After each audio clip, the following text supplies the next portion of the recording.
Hello दोस्तों, स्वागत है हमारे इस ऑनलाइन प्लेटफॉर्म पे और मैं रवि चौधरी आपका दिल खोल के स्वागत करता हूं। आज की क्लास के कुछ इंपॉर्टेंट क्वेश्चन हम डिस्कस करेंगे। इन कुछ लाइनों के साथ मैं आपका कम समय खराब करते हुए ले चलता हूं आपके क्लास के अगले क्वेश्चन पे जो होंगे आपके लिए बहुत ही ज़्यादा इंपॉर्टेंट। तो इससे पहले मैं आपको बता दूँ कुछ लाइनें आपके लिए कि ये जो बेरोजगारी का दौर है इसे गुजर जाने दो।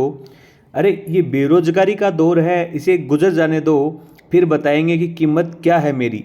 जो आज लोग आपको इम्पोर्टेंस नहीं दे रहे हैं उनके लिए ये लाइन है कि ये जो बेरोजगारी का पड़ाव हमारे साथ गुजर रहा है ये चले जाने दो, फिर हम बताएंगे कि भाई क्या कीमत है हमारी और क्या हम 80,000 की सैलरी लेके क्या ऐश कर रहे हैं। इसी के साथ बढ़ते हैं आज के इस सेशन के क्वेश्चन पे। ध्यान से देखिए इस क्वेश्चन को और दीजिए अपना सही जवाब। बहुत ही अच्छा क्वेश्चन है, थोड़ा सा लेंथी है लेकिन बहुत ही अच्छा आंसर आपको इसको देखने को मिलेगा। तो देखिए दोस्तों, इसमें लिखा है एक client with acute kidney injury has a serum potassium level is 7.0 milliequivalent per litre या 7.0 mmol per litre. The nurse would plan which action as priority, select that apply. एक पेशेंट है जिसका क्या हुआ, सीरम पोटेशियम लेवल बढ़ा हुआ है। कितना हो रखा है? 7.0 हो रखा है। और जब उसकी नर्स केयर कर रही है तो प्रायोरिटी किस किस चीज़ को देगी, इनमें से हमें सेलेक्ट करने 3 से 4 ऑप्शन इसके आएंगे। तो इससे पहले आपको पता होना चाहिए कि जो सीरम पोटेशियम लेवल है, जो पोटेशियम लेवल है वो कितना होता है नॉर्मल। जो ये नॉर्मल होता है बेटा, ये होता है 3.5 to 5.0 milliequivalent per litre, यानी 3.5 to 5.0। ये क्या है? इसका नॉर्मल लेवल है। तो इसमें पहले ऑप्शन में लिखा है कि place the cardiac monitor, place the cardiac monitor, बिल्कुल करेंगे। Notify the health care provider, भाई बिल्कुल करेंगे हेल्थ केयर प्रोवाइडर को। But put the patient NPO nothing by mouth, status expected for IC. भाई पोटेशियम लेवल बढ़ा है तो हम एनपीओ थोड़ी करेंगे, उसको फ्लूइड देंगे जो फ्लश आउट करेंगे पोटेशियम को बाहर। ये तो बिल्कुल गलत बात है। Review the client medication to determine whether any contain or retain potassium. भाई ऐसी जो पेशेंट की मेडिकेशन है उसको हम क्या करेंगे, देखेंगे कि कोई ऐसी मेडिसिन तो पेशेंट नहीं ले रहा है जो कि क्या कर रही है, पोटेशियम का रिटेन कर रही है, तो उसकी वजह से तो पोटेशियम लेवल नहीं बढ़ा हुआ है। तो ये बिल्कुल सही ऑप्शन है। अलाउ द एन एक्स्ट्रा, बिल्कुल ये कोई मतलब नहीं है यहाँ पे, ये गलत आंसर है। तो इसका जो करेक्ट आंसर होगा बेटा वो होगा 1, 2 और 4। ये 1, 2 और 4 ये बिल्कुल करेक्ट आंसर होंगे इसके, 1, 2 और 4। क्योंकि allow an extra fluid of intravenous fluid intake to dilute electrolyte concentration, ये बिल्कुल गलत बात है। कोई ऐसा पर्टिकुलर इससे कुछ ऐसा होने वाला नहीं है। इसमें जो सही ऑप्शन होगा वो क्या होगा, सबसे पहले हम क्या करेंगे, भाई पोटेशियम बढ़ा हुआ तो पता डिसरिथमिया वगैरह कराएगा पेशेंट को, तो हम क्या करेंगे, कार्डियक मॉनिटर उसको पुश करेंगे और डॉक्टर को तो इन्फॉर्म करना ही करना है। तो 2 ऑप्शन वैसा ही ठीक है। और अपने को ऐसी मेडिकेशन जरूर देखनी है उस पेशेंट की कि कोई ऐसी मेडिकेशन तो नहीं ले रहा है जो क्या कर रही है, पोटेशियम का रिटेन कर रही हो, जिसकी वजह से जो हमें ये लेवल देखने को मिल रहा है 7.0 हाई लेवल हो रखा है जो पोटेशियम का ये देखने को मिल रहा है, क्या उसकी वजह से तो ये नहीं है। तो इसलिए इसमें जो सही ऑप्शन होगा वो 1 नंबर, 2 नंबर और 4 नंबर होगा। इसी के साथ बढ़ते हैं आज के सेशन के अगले क्वेश्चन पे। देखिए क्वेश्चन को दीजिए अपना सही जवाब।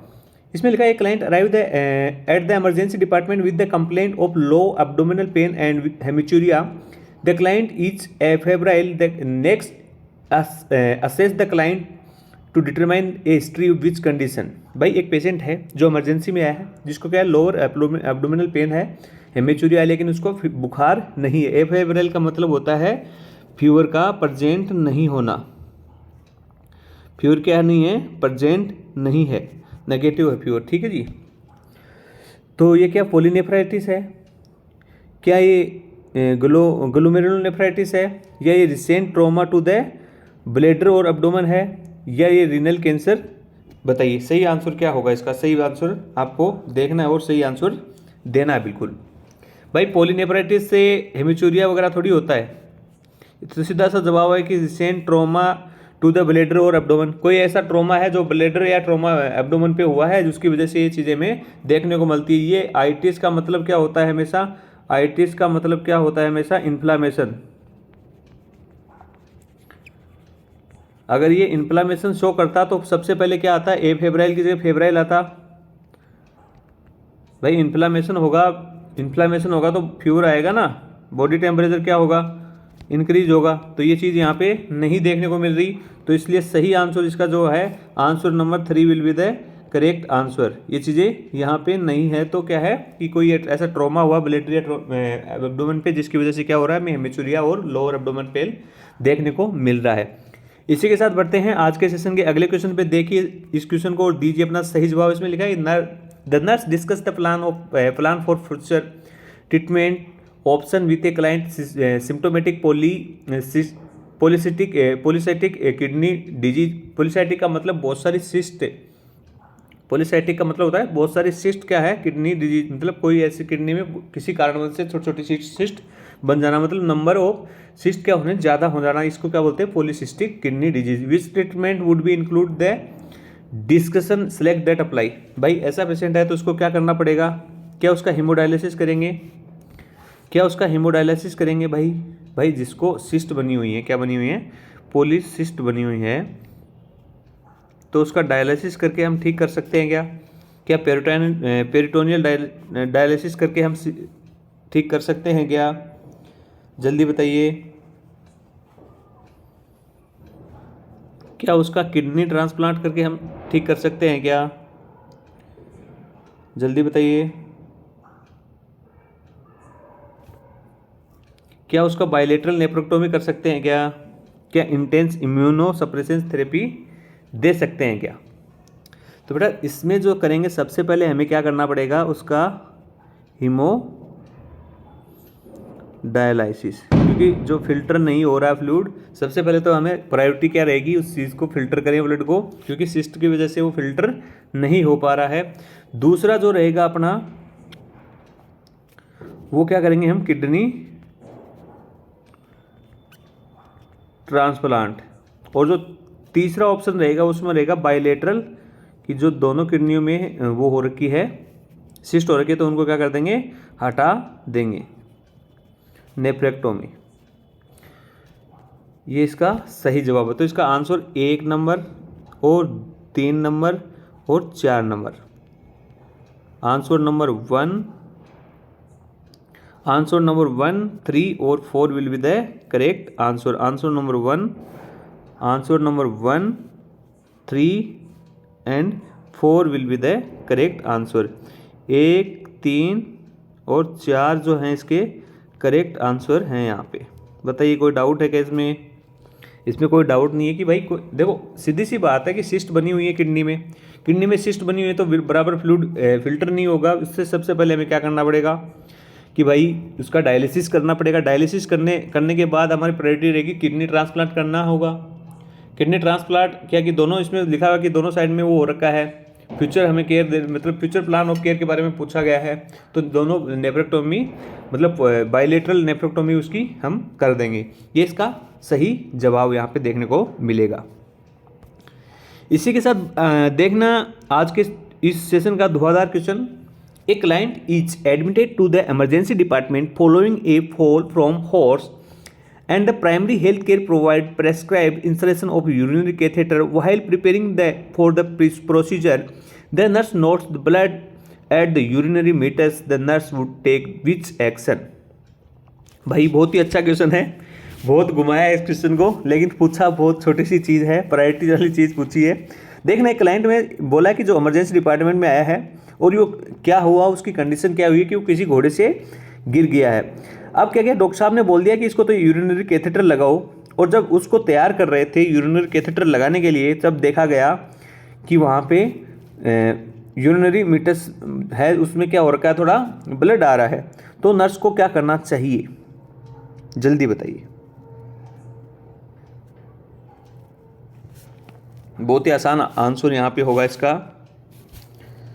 कि notify the primary health care provider before performing the catheterization, कि भाई डॉक्टर साहब को बोलेंगे कैथेटर लगाने से पहले ये use a small size catheter and anaesthetic gel as a lubricant. भाई एनेस्थेटिक जेल है उसको लुब्रिकेंट के रूप में यूज करेंगे और लगा देंगे। ये 3 नंबर ऑप्शन में लिखा है administer parenteral pain medication before inserting the catheter, जब कैथेटर लगाएंगे उससे पहले मेडिकेशन दे देंगे पेन की, या clean the mitts with soap and water before opening the catheterization kit. भाई उसको जो मिट्टस है उसको साफ कर देंगे सोप और वाटर से कैथेटराइजेशन किट से खोलने से पहले। तो बताइए बेटा इसमें जो सही आंसर है, क्योंकि देखो ब्लड आ रहा है, कैथेटर लगाने से पहले ब्लड आ रखा है, हमें नहीं पता कि वो किस वजह से आ रहा है, कौन सी इंजरी हो रखी है, तो हमें सबसे पहले जो इन्फॉर्म करना है, वो क्या करना है, डॉक्टर साहब को इन्फॉर्म करना है कि डॉक्टर साहब इस पेशेंट को ये दिक्कत हो रही है। तो इसमें क्या होगा, notify the primary health care provider before performing the catheterization. तो इसका करेक्ट आंसर क्या होगा, the answer first will be the correct answer. इसी के साथ बढ़ते हैं आज के सेशन के अगले क्वेश्चन पे। देखिए अपना क्वेश्चन और दीजिए अपना सही जवाब। The nurse assessing the patency of client left arm arteriovenous fistula prior of initiating hemodialysis, which finding indicate that the fistula is patent। ओहो बहुत अच्छा क्वेश्चन है। नॉर्मल सा जो आप हॉस्पिटल में प्रोसीजर करते हो, जो हॉस्पिटल में नॉर्मल प्रैक्टिस है, वही इस क्वेश्चन में पूछा गया कि एक नर्स क्या कर रही है, लेफ्ट आर्म में फिस्टुला लगा है, उसकी पेटेंसी चेक करने के लिए हम डायलिसिस से पहले पेटेंसी चेक करने के लिए कौन सी क्या चीज़ हम चेक करेंगे, या capillary refill less than 3 second in nail buds and finger, क्या ये सही आंसर होगा, या visualization of in large blood vessels at the fistula side, क्या ये सही साइज होगा, या presence of the radial pulse in the left wrist, क्या ये सही साइन होगा, या palpitation of thrill over the fistula, क्या ये सही आंसर होगा। जो इसका सही आंसर होगा ना, वो answer first will be the correct answer. 1 number जो आंसर है वो बिल्कुल सही जवाब होगा, ये बाकी सारे गलत जवाब होंगे। क्योंकि जब भी आपने देखा होगा किसी पेशेंट को फिस्टुला लगा है, जब आप उसको पाल्पिटेट करते हो तो आपको ऐसे हाथ लगा के देखते हो तो आपको एक वाइब्रेशन उसमें महसूस होता है, तो इसका मतलब क्या है कि फिस्टुला पेटेंट है। तो इसके लिए जो आंसर होगा, answer first will be the correct answer. इसी के साथ बढ़ते हैं आज के सेशन के अगले क्वेश्चन पर। देखिए इस क्वेश्चन को और दीजिए अपना सही जवाब। बहुत ही अच्छा सा क्वेश्चन है, छोटा सा क्वेश्चन है, और ये क्वेश्चन किसी का भी गलत नहीं होना चाहिए। A client has tentative diagnosis of urethritis. The nurse would assess the client for which manifestation disorder। भाई एक पेशेंट है जिसको क्या हुआ है, यूरेथ्राइटिस हुआ है। The nurse would assess the client for which manifestation of this order. Urethritis में क्लिनिकल मैनिफेस्टेशन पूछा कि भाई कौन सा इसका सही होगा, जल्दी बताइए। क्या हेमेचुरिया या पायूरिया होगा, क्या हेमेचुरिया या पायूरिया। हेमेचुरिया का मतलब होता है, हेमेचुरिया का मतलब क्या होता है, ब्लड इन यूरिन, ठीक है। डिस्यूरिया का मतलब होता है, डिस्यूरिया मतलब जब आप यूरिन पास आउट करोगे तो क्या होगा, पेन होगा यूरिन पास आउट के दौरान, तो उसको क्या बोलते हैं, डिस्यूरिया बोलते हैं। जो इसका सही आंसर होगा वो होगा dysuria and penile discharge. Answer 4 will be the correct answer. इस क्वेश्चन का जो सही आंसर होगा, ये तीनों ही खोटे जवाब हैं। 4 नंबर जो ऑप्शन है वो बिल्कुल सही जवाब है। इसी के साथ बढ़ते हैं आज के सेशन पे अगले क्वेश्चन पे। देखिए इस क्वेश्चन को दीजिए अपना सही जवाब। एक client complain of fever, perineal pain, urinary urgency, frequency and dysuria to assess the whether the client problem is related to bacterial prostatitis and the nurse review the result of prostate examination for which characteristic of this order, soft and swollen prostate होगी, ये swollen and boggy prostate होगी, या tender and edematous prostate होगी, या tender या जो prostate gland होगी वो टच करेंगे तो उसको वार्म लगेगा या गर्म लगेगा। देखो सबसे पहले क्या होता है, आइटिस का मतलब आपको पता होना चाहिए। आइटिस का मतलब होता है, जो आइटिस का मतलब है, आइटिस का मतलब होता है इन्फ्लामेशन। अब पता है जब भी इन्फ्लामेशन होगा, अब इसमें ये भी लिखा है बैक्टीरियल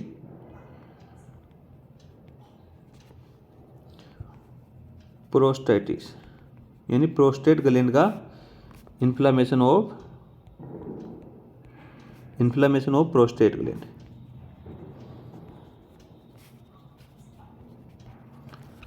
अब जब भी किसी भी ग्लैंड या किसी भी चीज़ में इन्फेक्शन होता है, उसका जो इन्फ्लामेशन होता है, जब भी इन्फ्लामेशन होता है तो सबसे पहला सिम्टम मिलता है वहाँ पे वार्म देखने को मिलेगा, स्वेलिंग इसमें मिलेगी। तो ये हमें ये दोनों चीज़ देखनी है कि कौन से ऑप्शन में हमें मिल रही है। तो ये जो हमें मिल रही है, ये हमें मिल रही है टेंडर है और gland that is warm to the touch. तो ये जो इसका आंसर होगा, answer 4 will be the correct answer. ये बाकी जो है ये गलत जवाब है, क्योंकि जब भी इन्फ्लामेशन होता है तो टेंडर और वार्मनेस आपको देखने को मिलेगा। ये फर्स्ट साइन होते हैं जो भी इन्फ्लामेशन होता है उसका। और बाकी जो इस ऑप्शन के इस क्वेश्चन के हिसाब से बाकी गलत जवाब है। Answer 4 will be the correct answer. इसी के साथ बढ़ते हैं आज के सेशन के अगले क्वेश्चन पे। देखिए अपना क्वेश्चन और दीजिए अपना सही जवाब। इसमें लिखा था nurse is assessing a client with epididymitis, the nurse anticipate which finding on physical examination. जल्दी बताइए इसका जो आंसर होगा बेटा, ये होगा इसका fever, nausea and vomiting pain. बाकी सारे ही इस क्वेश्चन से रिलेटेड क्वेश्चन नहीं है। थोड़ा सा छोटे क्वेश्चनों को मैं ऐसे जल्दी करता हूँ क्योंकि आपका टाइम खराब नहीं हो। तो answer 3 will be the correct answer. इस क्वेश्चन का जो होगा answer 3 will be the correct answer. क्या होगा, फीवर देखने को मिलेगा, नोजिया देखने को मिलेगा, वोमिटिंग पेनफुल। डायरिया का यहाँ कोई मतलब नहीं है, यहाँ भी डायरिया का कोई मतलब नहीं है। स्कोटल एडिमा इसमें होता नहीं है। स्कोटल एडिमा होता है, काइमोसिस इसमें नहीं होता है। तो ये तीनों ऑप्शन क्या हो जाएंगे, बिल्कुल बाहर हो जाएंगे। इसमें क्या होगा, fever, nausea, vomiting and painful scrotal edema हमें देखने को मिलेगा। The answer 3 will be the correct answer. इसी के साथ बढ़ते हैं आज के इस सेशन के अगले क्वेश्चन पे। देखिए इस क्वेश्चन को, दीजिए अपना सही जवाब। The nurse is collecting data from a client which symptom is describe by the client characteristic of an early symptom of benign prostate hyperplasia. तो इसमें बताइए जो बेनाइन प्रोस्टेट है उसके हाइपरप्लेजिया का अर्ली साइन सिम्टम इसमें पूछा क्या, नोक्चूरिया होगा या स्कोटल एडिमा होगा। भाई जब भी यह नोक्चूरिया होगा या स्कोटल एडिमा हमें देखने को मिलेगा, या ओक्लोजन कॉन्स्टिपेशन हमें देखने को मिलेगा, या decrease the force in the stream of urine. बिल्कुल करेक्ट आंसर जो है वो answer 4 will be the correct answer होगा। क्योंकि जब भी प्रोस्टेट ग्लैंड है उसका इन्फ्लामेशन होगा तो वो क्या क्या करेगी, सप्रेस करेगी किसको, यूरेटर्स को, जो क्या है पेशाब को बाहर लेके आते हैं यूरिन को, उसको क्या करेगी ये उस पर एक प्रेशर जनरेट करेगी, जिससे क्या होगा जो भी हमें यूरिन आउटफ्लो है वो क्या हो जाएगा, उसमें स्ट्रीम ऑफ यूरिन क्या हो जाएगी, डिक्रीज हो जाएगी। क्योंकि आउटफ्लो उसका कम हो जाएगा तो क्या हो जाएगी, decrease force in stream of urine देखने को मिलेगा। तो answer 4 will be the correct answer. इसी के साथ बढ़ते हैं आज के सेशन के अगले क्वेश्चन पे। देखिए इस क्वेश्चन को, दीजिए अपना सही जवाब। यहाँ पे इसमें लिखा the nurse monitoring a client receiving peritoneal dialysis note the client outflow is less than inflow.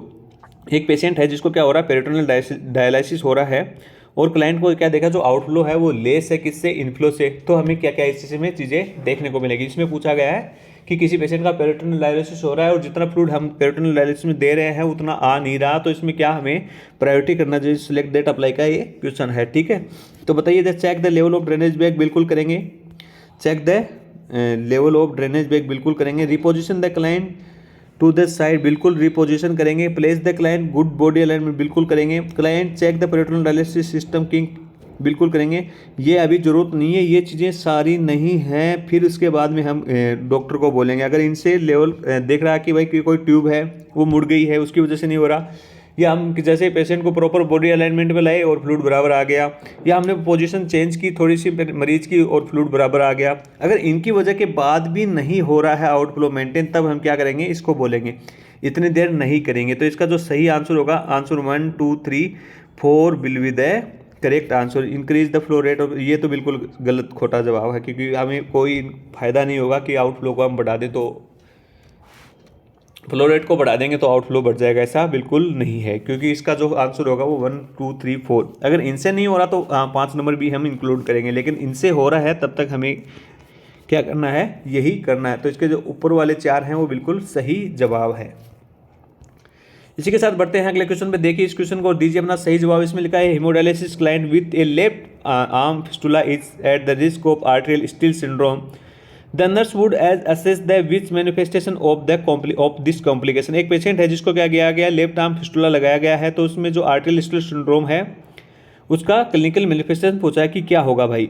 क्या warm redness and painness of left hand होगी, अरे क्या ये होगी, क्या ecchymosis and the audible bruit और द फिस्टुला हो जाएगा, अरे ये थोड़ी होता है इससे, आर्टेरियल स्टील सिंड्रोम से। Edema and redness discoloration of left. अरे ये बिल्कुल सही जवाब है, यहाँ पे देखने को मिल गया। पेलर होगी भाई, आर्टरी फिस्टुला की कोई सप्रेस होगी, आर्टरी वगैरह आगे ब्लड सप्लाई बंद होगी तो क्या होगा, वहाँ का कलर यह हो जाएगा, पेलर हो जाएगा, पल्स वहाँ पे डिमिनिश हो जाएगी, and pen at the left hand, और दर्द तो बिल्कुल होना ही है। तो answer 4 will be the correct answer. यहाँ पे जो सही है आर्टिकल स्टिल सिंड्रोम के अनुसार वो है कि पेलर हो जाएगा, डिस्टल पल्स में आपको बहुत डिमिनिश देखने को मिलेगी, and the pain and left hand. जो करेक्ट आंसर है, answer 4 will be the correct answer. देखिए कोई डाउट है क्या इस क्वेश्चन में? अरे सीधी सी बात है, वही है जो हम एबीजी करते हैं, तो अल्नर आर्टरी की पेटेंसी चेक करते हैं, क्योंकि वो ब्लड सर्कुलेशन नहीं हो, या फिर हम जो भी कोई प्रोसीजर करते हैं तो क्या डिस्टल पल्स हमें चेक करते हैं। तो इसमें क्या कि डिस्टल पल्स चेक की तो डिमिनिश पाएगी, क्यों पाएगी, क्योंकि वहाँ पे ब्लड सप्लाई नहीं थी तो पेलर पाया गया, एंड पेन तो है ही भाई, दर्द तो होएगा वहाँ पे, एडिमस हो गया वहाँ पे, है ना। तो answer 4 will be the correct answer. The nurse is reviewing a client record and notes the primary healthcare provider documented the client is chronic kidney disease. On the review of the laboratory disease, nurse would likely expect। अरे तो बहुत अच्छा question है। एक patient है जो आया है अपने हॉस्पिटल में, और नर्स उसके डॉक्यूमेंट को देख रही है, उसमें डॉक्टर साहब ने लिख दिया कि इसको सीकेडी है। तो नर्स को क्या करना है कि कौन से ब्लड रिपोर्ट, लेबोरेटरी रिपोर्ट से पता करना है कि भाई ये जो है बढ़ा हुआ आएगा, मतलब सीकेडी पेशेंट है। क्या increase the number of white blood cell होंगे, क्या decrease red blood cell count होंगे, आरबीसी काउंट क्या होंगे, डिक्रीज होंगे क्या डिक्रीज एचबी लेवल होगा क्या, या एलिवेटेड क्रेटिनिन लेवल होगा क्या? हाँ जी बिल्कुल, एलिवेटेड क्रेटिनिन लेवल हमें देखने को मिलेगा। Answer 1 will be the correct answer. 1 number जो ऑप्शन है वो बिल्कुल यहाँ पे सही ऑप्शन है। इसी के साथ बढ़ते हैं आज के क्वेश्चन पे। देखिए इस क्वेश्चन को दीजिए अपना सही जवाब। A client with chronic kidney disease return to the nursing unit following haemodialysis treatment. On the assessment nurse note the client temperature is 101.2 degree Fahrenheit, which nursing action most appropriate. एक इसमें क्या पूछा गया, क्वेश्चन को ध्यान से देखा। Question में पूछा गया कि एक पेशेंट है जिसको क्या हुआ है, सीकेडी का पेशेंट है जिसको क्या हुआ है, हीमोडायलिसिस हुआ है, और हीमोडायलिसिस के बाद उसको क्या देखने को मिली है, फ्लूइड देखने को मिली है। तो प्राइमरी नर्सिंग एक्शन हमें कौन सी देनी है, इसके बारे में पूछा गया कि भाई एक पेशेंट है जिसको क्या है, सीकेडी का पेशेंट है, क्रोनिक किडनी डिजीज़ का पेशेंट है, उसको क्या देखने को मिल रहा है, जब डायलिसिस के बाद वो नर्सिंग यूनिट में आया तो उसको फ्लूइड देखने को मिल रहा है। तो हमें क्या करना है, क्या हमें उसका फ्लूइड बढ़ा देना है? अरे फ्लूइड बढ़ा देंगे क्या इसका? बिल्कुल गलत जवाब है। क्या discontinue to monitor vital sign, या कंटिन्यू टू मॉनिटर, या कंटिन्यू उसके मॉनिटर वाइटल, बिल्कुल सही बात है, लेकिन प्रायोरिटी की बात ये नहीं है यहाँ पे। या notify the primary health care provider, बिल्कुल जी डॉक्टर साहब को इन्फॉर्म करेंगे। या मॉनिटर द साइट ऑफ, ये बिल्कुल खोटा जवाब है। तो answer 3 will be the correct answer, क्योंकि जो भी हम डायलिसिस किया उसके हो सकता है कि कोई इन्फेक्शन वगैरह पेशेंट को हो गया है और फ्यूर आया है, तो हमें जल्दी से जल्दी क्या, सबसे पहले डॉक्टर साहब को इन्फॉर्म करना कि ऐसा मरीज था जिसका डायलिसिस के बाद इतना इतना फ्यूर है।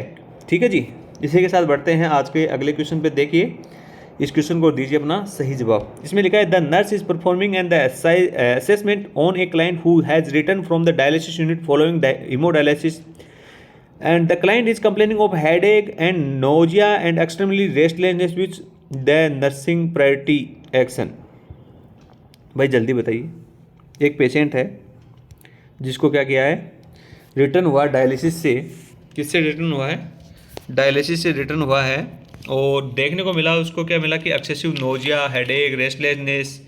तो इसमें नर्सिंग प्रायोरिटी क्या रहेगी, ये इसमें पूछा गया। तो जल्दी बताइए भाई इसका आंसर क्या होगा। इसमें क्या होगा, मॉनिटर द क्लाइंट एलिवेटेड, या क्या करेंगे, मॉनिटर द क्लाइंट करेंगे, या उसका जो है उस हेड को एलिवेटेड कर देंगे, या assess the fistula and dressing side करेंगे, या नोटिफाई द डॉक्टर करेंगे। जल्दी बताइए, जल्दी बताइए इसका सही आंसर क्या होगा यहाँ पे। अरे मॉनिटर, क्लाइंट को मॉनिटर करेगा या उसके बेड हेड को एलिवेटेड कर दोगे क्या, या फिस्टुला साइड को देखोगे क्या, साइड को ड्रेसिंग का। अरे मॉनिटर करके क्या करोगे, उसको तो पहले ये दिक्कत हो रही है, इसको तो यही दिक्कत हो रही है, इसको बोलते हैं डिस इक्विलिब्रियम। इसमें ये सारे सिम्टम हमें देखने को मिलते हैं। ठीक है जी, तो इससे हमें क्या है, थोड़ा सा सीरियस कॉम्प्लिकेशन है डायलिसिस का, डिस इक्विलिब्रियम।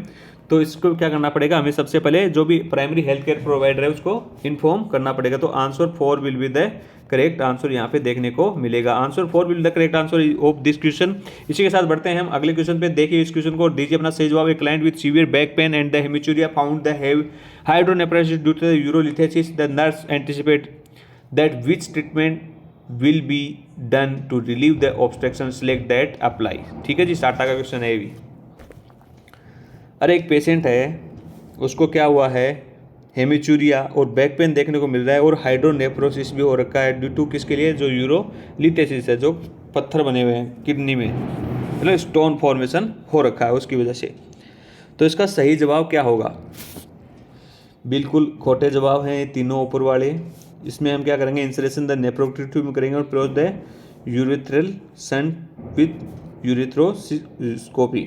तो इसका the answer 4 and 5 will be the correct answer. इसी के साथ बढ़ते हैं आज के सेशन के अगले क्वेश्चन पे। देखिए इस क्वेश्चन को दीजिए अपना सही जवाब। इसमें लिखा था nurse is instructing a client with diabetes mellitus about the peritoneal dialysis. The nurse tell the client and that is important maintain to the prescribed dwell time for the dialysis because of the risk of which complication। एक patient है जो क्या है diabetes mellitus का है, जिसको क्या है पेरिटोनियल डायलिसिस कर रहे हैं। तो ड्यूअल टाइम की क्या इंपॉर्टेंस है इसको, वो इसमें पूछी गई है कि क्यों इसमें ज़्यादा ड्यूअल टाइम हम नहीं देंगे। क्या इसमें पेरिटोनिटिस हो जाएगा, या इसमें हमें हाइपरग्लाइसीमिया देखने को मिलेगा, या इसमें हाइपर फॉस्फेटेमिया हमें देखने को मिलेगा, या एक्विलिब्रियम सिंड्रोम हमें देखने को मिलेगा। तो इसमें जो सही आंसर जाएगा ना, वो जाएगा hyperglycaemia answer. Second will be the correct answer, क्योंकि जो भी डायलिसेट या जो भी हैं इलेक्ट्रोलाइट, उनकी वजह से क्या हो जाएगा, हमारा शुगर लेवल थोड़ा ज़्यादा हो जाएगा। तो इसमें क्या हो जाएगा, हाइपरग्लाइसीमिया के ज़्यादा चांसेस देखने मिलेंगे किसमें, डायबिटिक मेलाइटिस में, जब पेरिटोनियल डायलिसिस का ड्यूअल टाइम ज़्यादा हो जाएगा। इसी के साथ बढ़ते हैं आज के इस धुआंधार क्वेश्चन की अगली तरफ। देखिए इस क्वेश्चन को दीजिए अपना सही जवाब। A week after kidney transplanted a client develop temperature 101 degree Fahrenheit, the blood pressure is elevated and there is tenderness over the transplanted kidney, the serum creatinine is rising and the urine output decreased. The X-ray indicate the transplanted kidney is enlarged. Based on these assignment finding, the nurse anticipate which treatment। एक patient है जिसको क्या हुआ है, kidney transplant हुआ और एक सप्ताह के बाद क्या हुआ, उसको टेंडरनेस देखने को मिल रही है। जिस किडनी में ट्रांसप्लांट हुआ उसमें उसको फ्यूर देखने को मिल रहा है, उसका क्रिएटिनिन लेवल बढ़ा हुआ है, और ये सारी चीज़ें हमें देखने को मिल रही है कि उसकी किडनी की साइज भी बढ़ गई है। तो इन चार ऑप्शन में इसमें सबसे पहले हमें क्या करेंगे, क्या उसको एंटीबायोटिक थेरेपी देंगे, क्या उसका पेरिटोनियल डायलिसिस करेंगे, या रिमूव ट्रांसप्लांट जो किडनी लगाई वो भी हटा देंगे, या इंक्रीज इम्यूनोसप्रेशन थेरेपी देंगे। अरे भाई इसमें एंटीबायोटिक थेरेपी देते हैं हम बैक्टीरियल इन्फेक्शन के लिए, पेरिटोनियल डायलिसिस ये बिल्कुल खोटा जमाव है, और किडनी हम हटाएंगे नहीं, इसको हम क्या करेंगे, इंक्रीज इम्यूनोसप्रेशन थेरेपी करेंगे। क्योंकि जो भी एक्यूट रिजेक्शन है ना, वो एक सप्ताह के बाद मोस्टली देखने को मिलता है बॉडी के द्वारा।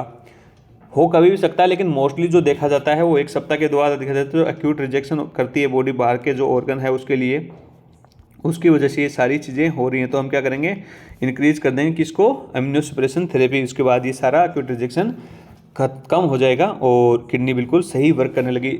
और आज के बढ़ते हैं इस सेशन के अंतिम क्वेश्चन की तरफ। देखिए इस क्वेश्चन को, और क्या इसमें क्या पूछा गया है। A client with newly diagnosis with CKD recently has begun the hemodialysis, knowing that the client at the risk of disequilibrium syndrome. The nurse would assess the client during the dialysis for which associate manifestation।